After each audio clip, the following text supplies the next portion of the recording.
Hey VC, Big Star 1000 with Return of Revolutions. I haven't done one of these for a while, but the reason is I haven't really felt like it because of the current situation that we're in here in Melbourne, Australia. Our state, Victoria, has been in a lockdown, a very strict, severe lockdown for 2 months now.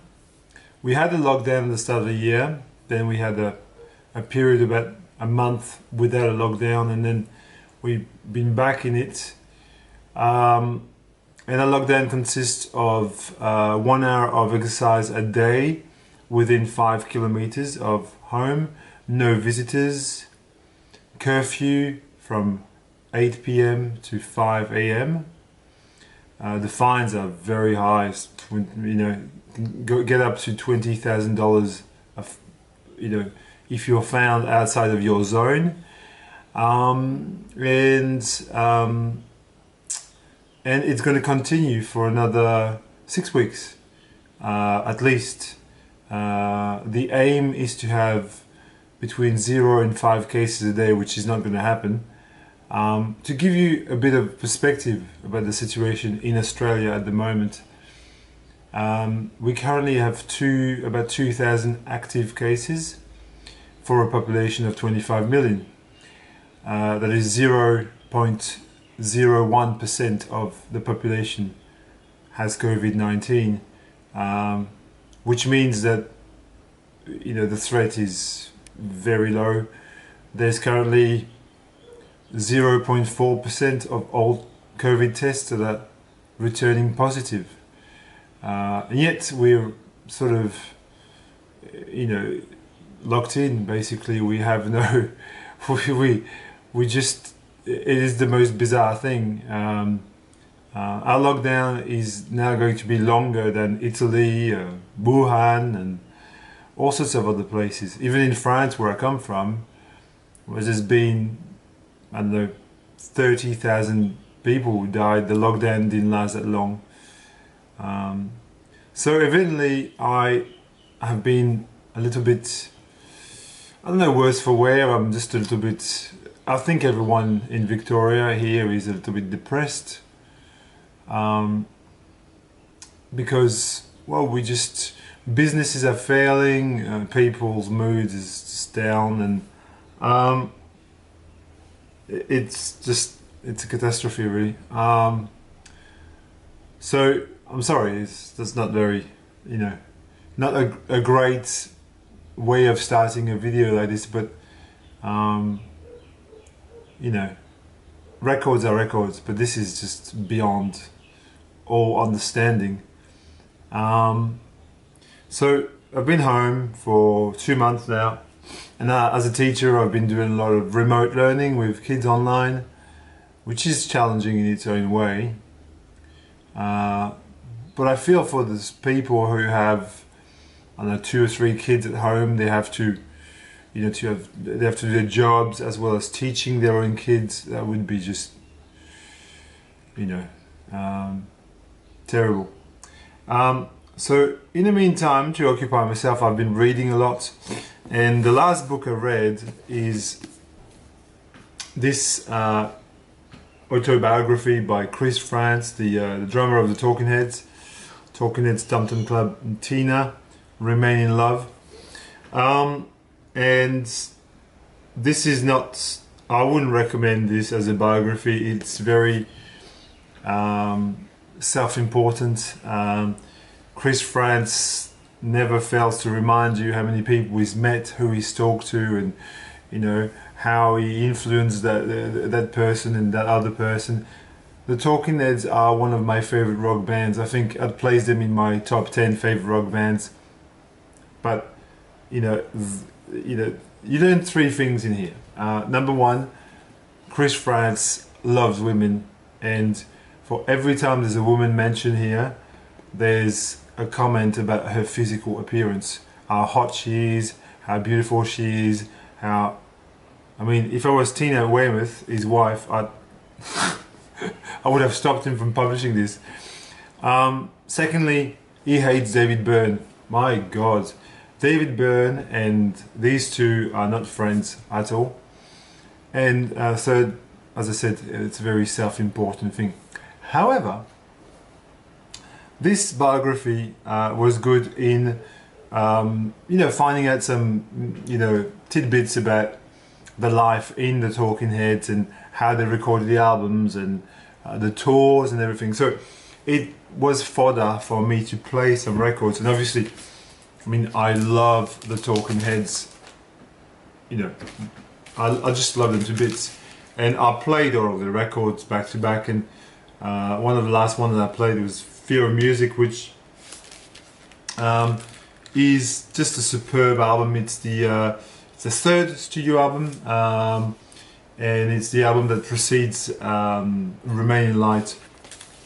And you got Izimbra and Life During Wartime, which is a very, very, very topical song for these times. Cities and Air and Electric Guitar, and, oh, what an album. And so it sort of also caused me to revisit other sort of associated artists with the Talking Heads. Adrian Blue, this is a fantastic album. Lone Rhino. This is an album that came out in 1982, just around the time of Remain in Light, and Adrian Blue played in a band in Remain in Light and on the tour. And this is a fantastic sort of new wavy, very, very similar in sound to the sound of the Talking Heads.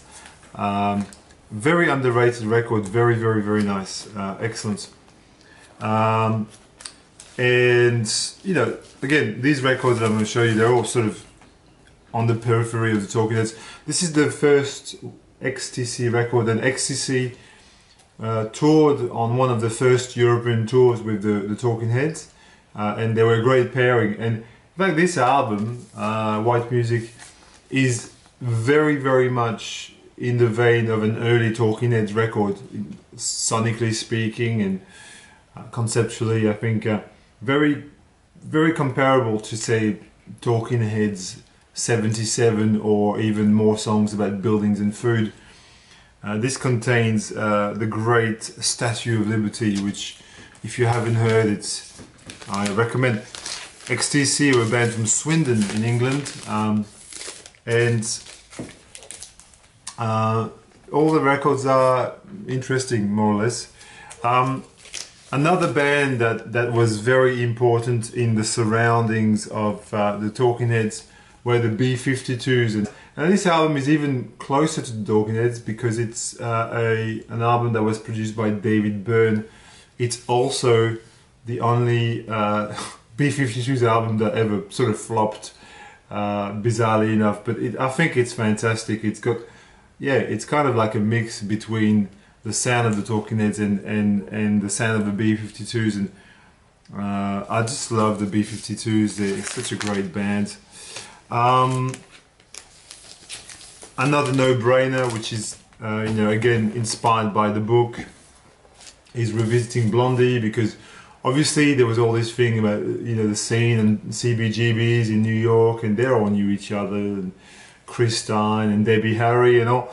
And I love this record, this Blondie record, Auto American, especially because it has Rapture on it, and Rapture is, obviously like kind of one of the foundation stones of hip hop, early hip hop in New York. You can hear that Debbie Harry rapping on The Adventures of Grandmaster Flash on the Wheels of Steel, and it's got The Tide Is High as well. This album once belonged to my late wife Sarah.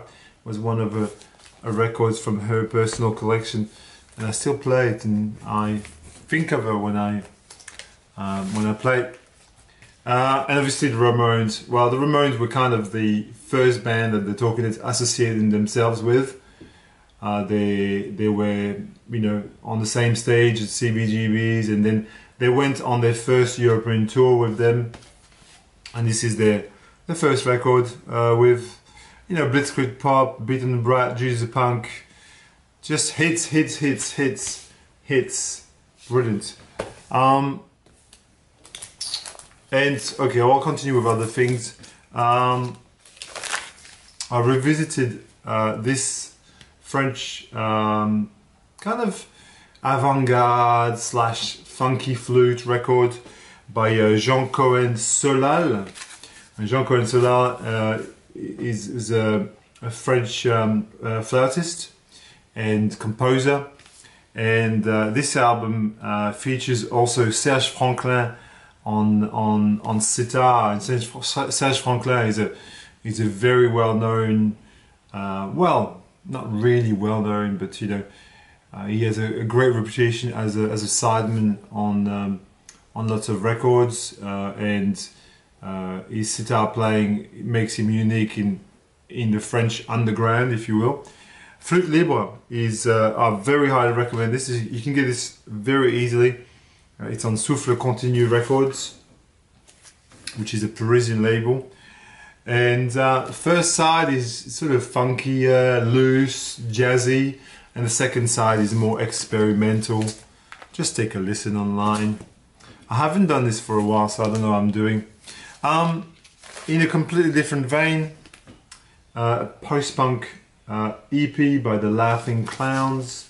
The Laughing Clowns are probably one of the best post-punk bands to ever come out of Australia, fronted by Ed Cooper from the Saints, and you know, kind of a sound that evokes a little bit of New York no wave, mixed with a bit of, I don't know, the Fall. And speaking of the Fall, I've got an album by the Fall coming up as well here, and you know, you got sax, you know, a little bit like the Contortions.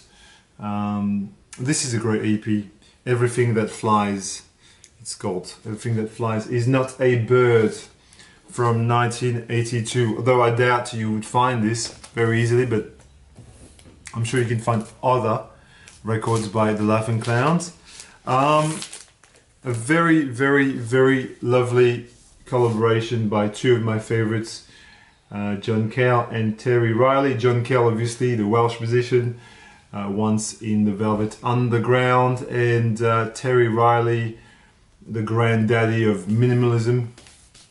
And those two do a superb job. Lots of droney organ and some fantastic sax as well playing. And the Church of Anthrax. I think it's one of the easiest Terry Reilly to get hold off. But it's really, really beautiful, cutting edge music, very spiritual. 1970, maybe 1970, actually 1970. A couple of Australian classics here for good measure. The first one is Yarandu by the great Rob Thompson. Very, very little known Australian record. Obviously, if you watch this channel, I've already shown this quite a few times. Yarandu is an homage, if you like, to, you know, the Aboriginal elders of Australia, and it's got this jazz fusion meets, you know, this kind of very deep spiritual vibe that resonates. You know, it's kind of like a, you know, a tribute to the Aborigines, really. This was reissued a few years ago by Roundtable Records, which is a Melbourne label. Yeah, it's a beautiful. My only gripe with Yarandu is too short. I wish it was longer. It gets, you know, it's the vibe is fantastic on it, but think Mahavishnu, but sort of less free form, you know, more structured Mahavishnu. And this one is beautiful too. This is another Australian classic. This is the Daley Wilson Big Band featuring Kerry Bedell. That is undoubtedly the best record. Daley Wilson Big Band are obviously a jazz big band, very well known in Australia. You could find the records just about anywhere. I mean, I've got all of them. You could for a while you could pick up any of their records for like $5 to $10, sometimes even $2. Even DJ Shadow sampled the Daily Wilson Big Band on Introducing. But this is the record they made with the soul singer Kerry Bedell, and it's funky, brassy, just really super cool jazz funk from the 70s. Yeah, in and around 73 or 74 or something, on Festival Records. Excellent. Continuing with some jazz here, and this is a fantastic private pressed jazz record from Massachusetts, Northampton, a band which I know very little about, and they're called Elysian Spring, and the album is called Despa. Well, this is like a 5-piece with sax and sax, piano, drums, bass, guitar. Yeah, spiritual jazz, avant-garde jazz, free jazz-ish. And this was reissued a couple of years ago by Le Très Jazz Club, French label. Because you're not going to find an original of this, I'd very highly doubt it. And I wouldn't even look for it, really. Myself, I think this is a perfectly well-pressed, great sounding piece. Just sample blues sands on it, or lotus, or glass flowers as well. Actually, the album is not called Despa, the album is called Glass Flowers. I think that's the name of the album. Sorry, I'm talking nonsense, but it's okay. I'm tired. I think the album is called Glass Flowers. In fact, I think Despa was the original label it was on. Sorry, can happen. A French West Indian legend, Michel Sardabi, with Gail, accompanied by Rich Davis on bass. Absolute legend. Rich Davis is one of the greatest bassists in the history of jazz, really. Bit of trivia here: he was the bass player on Astral Weeks by Van Morrison. Billy Hart, drummer extraordinaire, and Michel Sardabi on piano and Fender Rhodes. There's a track on this called Welcome New Warmth, which is, such a smoker of a track. Brilliant jazz funk. Michel Sardabi is from either Guadeloupe or Martinique, one of these two French islands. But he sort of made a career with American musicians, really. And Gail is fantastic. Very great, good record. It was another privately pressed record. Talk about Elysian Field. This has just been reissued like last month or something. It's Deep Stream by Dawan Mohammed. So yeah, this is definitely fitting the definition of spiritual jazz. It's got like vocals, and like it's got a kind of a avant-garde, big band setting, and lyrics which have to do with finding God, or that's the sort of ballpark you're in. But I would very much recommend this. It's a beautiful record. Deep Stream was reissued by a Swiss label called High Jazz. It's an album that was on my want list for many years, and just happened to be reissued, and it's cool. Another great jazz, avant-garde jazz, spiritual jazz, but this is a modern one. This is Kochimia, All My Relation. Kochimia Gastelum was the sax player in the Daptones, Sharon Jones and Daptones, and this in fact is on Daptone record, you can see, and the band is basically the Daptones. It's just fantastic. It's a lovely package with this kind of die cut thing in the middle. I love this photo. This picture is great. Reminds me of the Roy Haynes cover picture on Impulse. Great, yeah, really, like, I've used that term a lot this afternoon, but spiritual jazz, avant-garde jazz. The congas on this is it's almost a dominant instrument, is the percussion, the congas. But I very highly recommend this for a nice example of modern spiritual jazz. And Daptone is not really a label on which you find these things. Like, Daptone is well known for soul, or maybe a bit of blues, but not jazz, not really. I reacquainted myself with the first full record live at the Witch Trials. Fantastic, which is not really a live album. It's called that. I just love Rebellious Jukebox. What a song. And Industrial Estate, obviously, but Rebellious Jukebox is so catchy, and this album is insanely good. 1978, I think.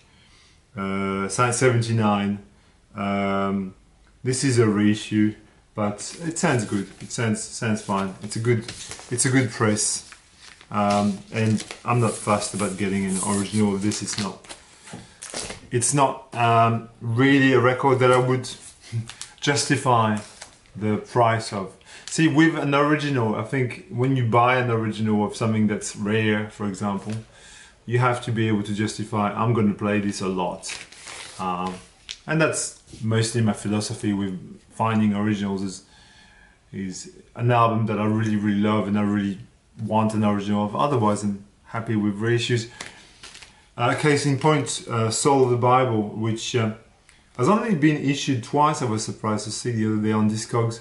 Once as the original, and this reissue that hasn't been made in dozens of copies.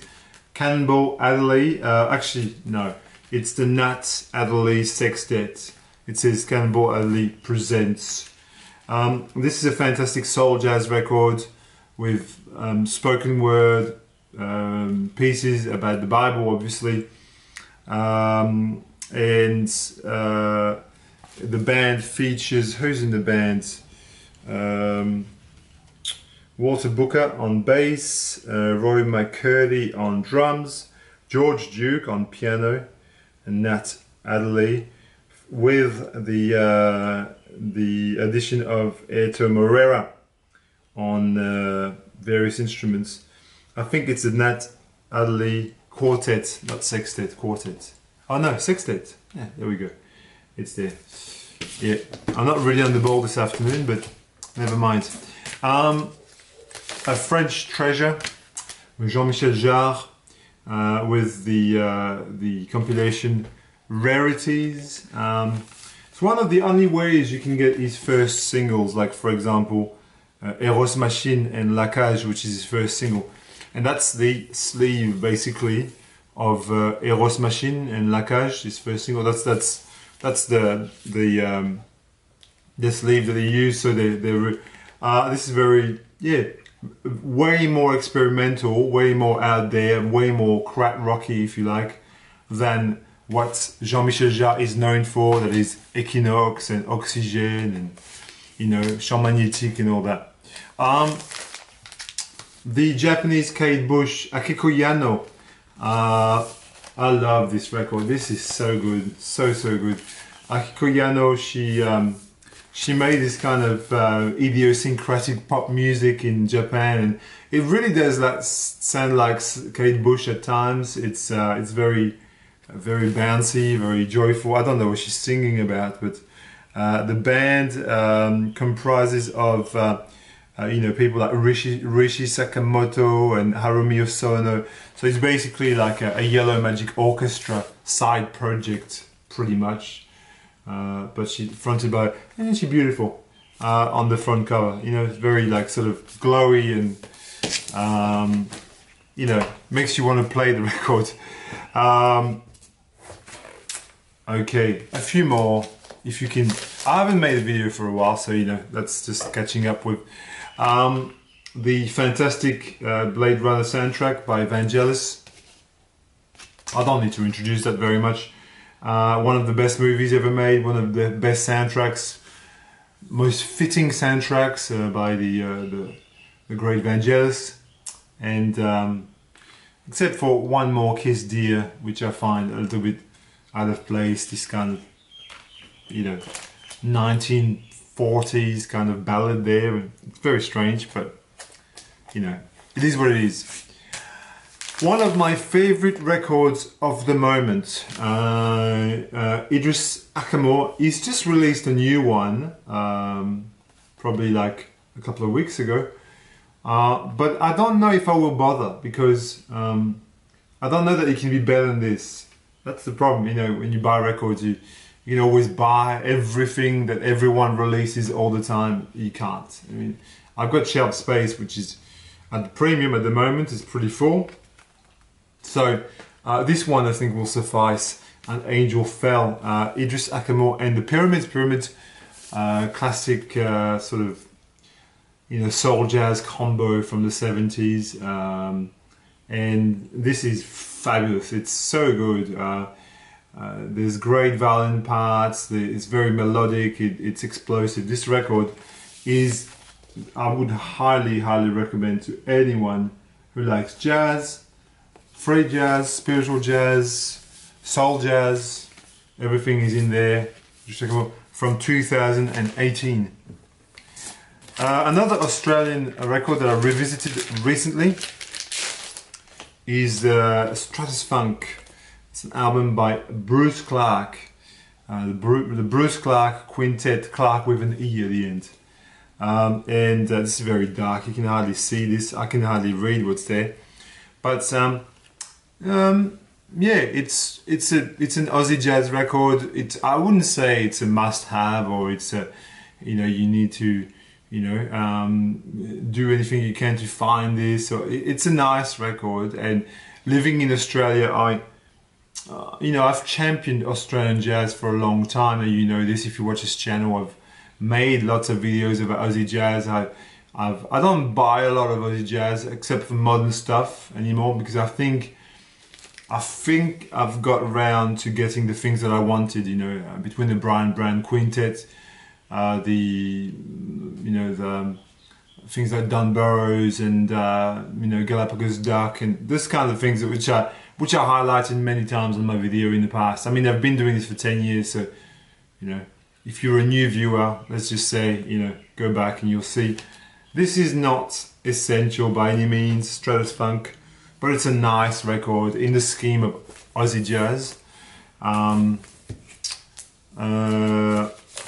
Here is a record sort of vaguely connected to the Talking Heads narrative that I was talking about in the start of the, you know, because it's like New York hip hop from, you know, the 80s. So, you know, you get, it's not really related, but I pulled it out as a result of reading the book. You know. This is one of the best. Eric B. and Rakim, Eric B's President, Paid in Full. Just amazing. Amazing. The flow on this MC is just, the way he delivers is right, so fresh. It feels like it was made like, you know, last year.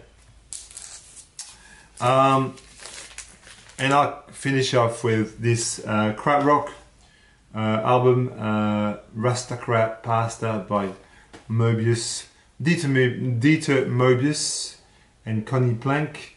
Dieter Mobius from Cluster, obviously, and Connie Plank, the famous engineer.